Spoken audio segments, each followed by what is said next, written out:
Hello dear students, welcome to EduPod. Yes, നമ്മുടെ chapter 4 web technology എങ്ങനെ ക്വസ്റ്റ്യനിലൂടെ പെട്ടെന്ന് ക്യുക്കായിട്ട് പഠിക്കാം എന്നുള്ളതൊന്ന് സെറ്റാക്കി നോക്കാം. യെസ്, അതിൽ പഠിക്കേണ്ട ഫസ്റ്റ് ക്വസ്റ്റ്യൻ തന്നെ static and dynamic web page ആണ്. നമുക്കറിയാം ഈ ചാപ്റ്ററിന്റെ കേസിൽ HTML എന്നുള്ള പേജാണ് അല്ലെങ്കിൽ HTML എന്നുള്ള പ്രോഗ്രാമാണ് പഠിക്കുന്നത്. അതിൽ ആദ്യമായിട്ട് പഠിക്കേണ്ടത് സ്റ്റാറ്റിക്കും ഡൈനാമിക്കും തമ്മിലുള്ള വ്യത്യാസം പഠിക്കണം. സ്റ്റാറ്റിക് എന്ന് പറഞ്ഞാൽ എന്താ, ആ വാക്കിൽ തന്നെയുണ്ട്. സ്റ്റാറ്റിക് എന്ന് പറഞ്ഞാൽ ഫിക്സഡ് ആയിരിക്കും കണ്ടന്റ് ഒക്കെ. ചില വെബ് പേജൊക്കെ അല്ലെ മാറിക്കൊണ്ടിരിക്കുകയാണെങ്കിൽ അതിനെ പറയുന്ന പേരാണ് ഡൈനാമിക് എന്ന് പറയും. റൺ ടൈമിൽ നിന്ന് റൺ ചെയ്തുകൊണ്ടിരിക്കുമ്പോൾ മാറിക്കൊണ്ടിരിക്കണം വെബ് പേജ്.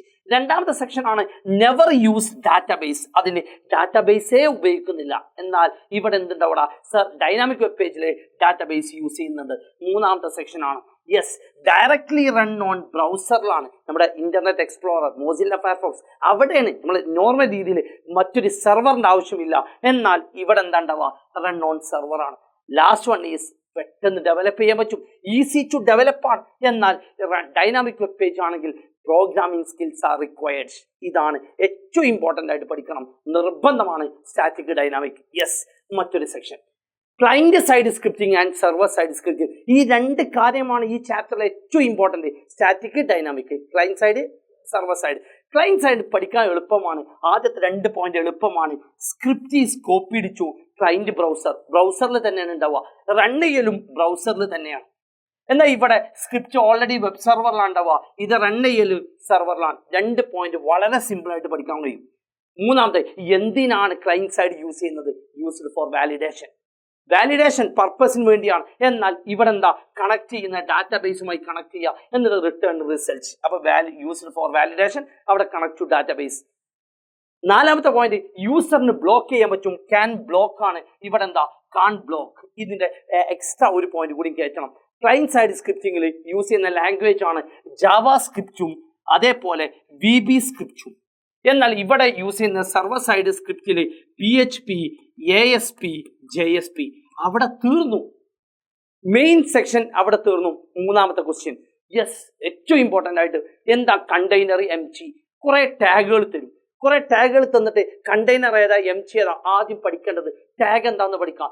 എവറി എലമെന്റ്സ് അല്ലെ, all commands use in HTML are called tag എന്ന് പറയും. 2 ടൈപ്പ് ടാഗ്സ് ആണ്, MG ടാഗും കണ്ടെയ്നറും. MG എന്ന് പറഞ്ഞാൽ ഓപ്പണിംഗ് മാത്രമേ ഉണ്ടാവുള്ളൂ, മറ്റേതാണെങ്കിൽ കണ്ടെയ്നറിലാണെങ്കിൽ ഓപ്പണിംഗ് ഉണ്ടാവും, ക്ലോസിംഗ് ഉണ്ടാവും. നിങ്ങൾ പഠിക്കേണ്ടത് വെറും ഈ ചാപ്റ്ററിൽ 3 MG ടാഗ് ഉള്ളൂ. First one is HR tag, second element is BR tag, third one is IMG tag. ബാക്കി എല്ലാ ടാഗും എന്താ, കണ്ടെയ്നർ ആണ് എല്ലാം. അപ്പൊ ഈ ചാപ്റ്റർ എന്ന് പറയാൻ കാരണം അടുത്ത ചാപ്റ്ററിൽ വേറെ കുറെ 2-3 സാധനങ്ങൾ വരാണ്ട്. യെസ്, അപ്പൊ അവിടെ തീർന്നു. ബാക്കി എല്ലാ സാധനവും എന്താടാ, ഓപ്പണിംഗ് ഉണ്ടാവും, ക്ലോസിംഗ് ഉണ്ടാവും. ഒരൊറ്റ എക്സാമ്പിൾ എഴുതി നമുക്ക് ഈ സെക്ഷൻ വൈൻഡ് അപ്പ് ചെയ്യാം. /HTML അവിടെ തീർന്നു. ഇതാണ് ഓപ്പണിംഗ്, ക്ലോസിംഗ്. യെസ്, അപ്പൊ നെക്സ്റ്റ് വൺ, ബോഡിയുടെ ആട്രിബ്യൂട്ട്സ് ഇല്ലാത്ത ക്വസ്റ്റ്യൻ പേപ്പർ വരാറില്ല. അത്ര ഇമ്പോർട്ടൻ്റ് ആണ്. HTML സ്ട്രക്ചർ ഇതിന്റെ കൂടെ പറയാം. HTML സ്ട്രക്ചർ എങ്ങനെ, HTML head, title close, head close, ബോഡിന്റെ ലാസ്റ്റ് ക്ലോസ് ചെയ്യും, ദെൻ HTML ക്ലോസ് ചെയ്യും. യെസ്, ആ ബോഡിയുടെ ആട്രിബ്യൂട്ട്സ് വെരി വെരി ഇമ്പോർട്ടൻ്റ് ആണ്. ബോഡിയുടെ ആട്രിബ്യൂട്ട്സ് എന്തൊക്കെ ഉണ്ടാവുക, ബോഡി അല്ല വെബ് പേജിന്റെ ബോഡിക്ക് ബാക്ക്ഗ്രൗണ്ടിൽ കളർ കൊടുക്കാൻ പറ്റും. So BG colour. ബാക്ക്ഗ്രൗണ്ടിൽ ഇമേജ് കൊടുക്കണമെങ്കിൽ ബാക്ക്ഗ്രൗണ്ട് എന്ന് കൊടുക്കും.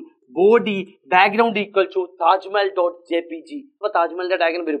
എഴുത്തിന്റെ കളർ മാറ്റണമെങ്കിൽ ടെക്സ്റ്റിന്റെ കളർ മാറ്റാൻ text, body text equal to red. അപ്പൊ റെഡ് കളറിൽ വരും. യെസ്, ലിങ്ക് കണക്ട് ചെയ്യുമ്പോൾ മറ്റൊരു പേജിലേക്ക് പോകണം, അതിനുവേണ്ടി ലോകം അംഗീകരിച്ച ഡീഫോൾട്ട് കളർ ബ്ലൂ ആണ്. ആക്റ്റീവായി കിടക്കുന്ന ലിങ്ക്, ലിങ്ക് ആക്റ്റീവ് ആകുന്നത് ഗ്രീൻ കളറിലാണ്. ദെൻ ലിങ്ക് വിസിറ്റ് ചെയ്ത് കഴിഞ്ഞാൽ ആ കളറ് പർപ്പിൾ കളറായി മാറും. ഈ 3 കളർ പഠിക്കാം. ലെഫ്റ്റ് മാർജിൻ അതേപോലെ ടോപ്പ് മാർജിൻ. അവിടെ ആ സെക്ഷൻ പൂർണ്ണമായി. ഈ 8 ആട്രിബ്യൂട്ട്സ് ആണുള്ളത്.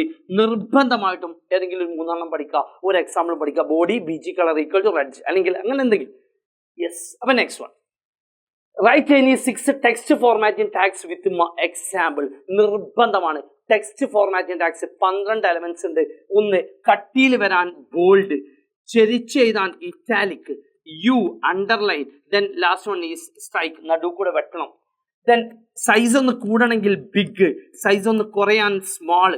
ദെൻ കട്ടിയിൽ വരാൻ ബോൾഡ് ഉണ്ട്, അതിന് പകരം മറ്റൊരാളാണ് സ്ട്രോങ്. ചെരിച്ച് എഴുതാൻ ഇറ്റാലിക് ഉണ്ട്, അതിന് പകരം EM. ദെൻ സബ്സ്ക്രിപ്റ്റ് H2O കണ്ടോ, എച്ച് എന്നിടും sub to sub close O, then super script sup, then codes വരണമെങ്കിൽ Q, ഒരു പാരഗ്രാഫ് മൊത്തം കോഡ്സ് വരണമെങ്കിൽ ബ്ലോക്ക് കോഡ്സ്. അവിടെ സെക്ഷൻ തീർന്ന് ഏതെങ്കിലും ഒരു 6 പഠിച്ചു വെക്കാം, ഒരു എക്സാമ്പിളും. യെസ്, അപ്പൊ next question, explain any 3 attributes of font tag. എഴുത്തിന്റെ ഡിസൈൻ മാറ്റാൻ, ഞാനിപ്പോൾ എഴുതുന്നത് പിങ്ക് കളറിലാണ്, അങ്ങനെ കളർ മാറ്റണമെങ്കിൽ കളർ എന്നുള്ള ആട്രിബ്യൂട്ട് ഉണ്ട്. Font colour equal to red, ആ എഴുത്ത് മൊത്തം റെഡ് കളറിലായി. സ്റ്റൈല് മാറ്റണമെങ്കിൽ ഫേസ്, സൈസ് കൂട്ടണമെങ്കിൽ സൈസ്. 3 ആട്രിബ്യൂട്ട്സ് ആണ് എന്തിനുള്ളത്, ഫോണ്ട് ടാഗിനുള്ളത്. അവിടെ പൂർണ്ണമായി. So last one, example of marquee tag. Marquee എന്ന് പറഞ്ഞാൽ സ്ക്രോളിങ്ങിന് വേണ്ടി യൂസ് ചെയ്യുന്നതാണ്, സ്ക്രോളിംഗ് ആണ് യൂസ് ചെയ്യുന്നത്. അപ്പൊ എങ്ങനെ എഴുതാം, മാർക്യൂ അല്ല, ഏത് വീഡിയോ കാണുമ്പോഴും അതിന്റെ അടിയിലൂടെ സ്ക്രോൾ ചെയ്ത് പോകുന്നുണ്ടാവും, സ്ക്രോളിംഗ്. ഹലോ, മാർക്ക് ക്ലോസ് ചെയ്യാം. അപ്പൊ സ്ക്രോളിങ്ങിന്റെ ആട്രിബ്യൂട്ട്സ് ഒന്ന് ക്വിക്കായിട്ട് നോക്കണമെങ്കിൽ സ്ക്രോൾ ചെയ്ത് പോകുമ്പോൾ അതിന്റെ ബോക്സിന്റെ സൈസ്, ദാറ്റ് ഈസ് കോൾഡ് എന്താ, ഹൈറ്റ് വിഡ്ത്ത്. എത്ര സ്പീഡിൽ പോകണം, സ്ക്രോൾ എമൗണ്ട്സ്. ഒന്ന് പോയിന്റ് ശേഷം എത്ര ഗ്യാപ്പ് വരണം, സ്ക്രോൾ ഡിലേ. എത്ര ടൈംസ് വരണം, ലൂപ്പ്. അപ്പൊ ഇങ്ങനെ 5-6 ആട്രിബ്യൂട്ട്സ്. ഡയറക്ഷൻ അപ്പാണോ ഡൗൺ ആണോ ലെഫ്റ്റ് ആണോ റൈറ്റ് ആണോ, ഓട്ടോമാറ്റിക്കലി ലെഫ്റ്റിലേക്കാണ്, അവിടെ തീർന്നു. സബ്സ്ക്രിപ്റ്റ് നമുക്കൊരു എക്സാമ്പിൾ എഴുതി നോക്കാം. H2O, H2O എഴുതുന്ന സ്റ്റൈലാണ്, എച്ച് എന്ന് എഴുതും, 2 താഴത്താണ് എഴുതിയത്. So sub to sub close O, തീർന്നു. Yes, last one, which tag and attribute is used to insert an image. Image insert ചെയ്യുകയാണെങ്കിൽ ഏത് ടാഗാ യൂസ് ചെയ്യുക, IMG ടാഗ്. എങ്ങനെ ഉപയോഗിക്കുക, IMG. മെയിൻ ആട്രിബ്യൂട്ട് ആണ് SRC. ഇമേജിന്റെ ഏതെങ്കിലും ഒരു പേര് എഴുതാം, 10.jpg. ആ ഇമേജിന് എത്ര സൈസ് വേണം അത് തീരുമാനിക്കാൻ ഹൈറ്റ് 100, വിഡ്ത്ത് ഈക്വൽ ടു 100. ഇനി വലിയ സംഭവമാക്കിയിട്ട് IMG ക്ലോസ് ചെയ്യരുത്, IMG is an MG tag. ഇതോടുകൂടെ ചാപ്റ്റർ പൂർണ്ണമായി. വെബ് ടെക്നോളജി എന്നുള്ള ചാപ്റ്റർ പൂർണ്ണമായി. യെസ്, എല്ലാവിധ കാര്യങ്ങളുണ്ട്. ഇതേപോലെ നമുക്ക് ഓരോ സെക്ഷനായിട്ട് പഠിക്കാം. പെർമനന്റ് നമ്മളെ കൂടെ കൂടിക്കോ, സെറ്റാക്കി പഠിക്കാം. ഈ താഴെ ലിങ്കിൽ ജസ്റ്റ് ജോയിൻ ചെയ്യാം. സെറ്റല്ലേ?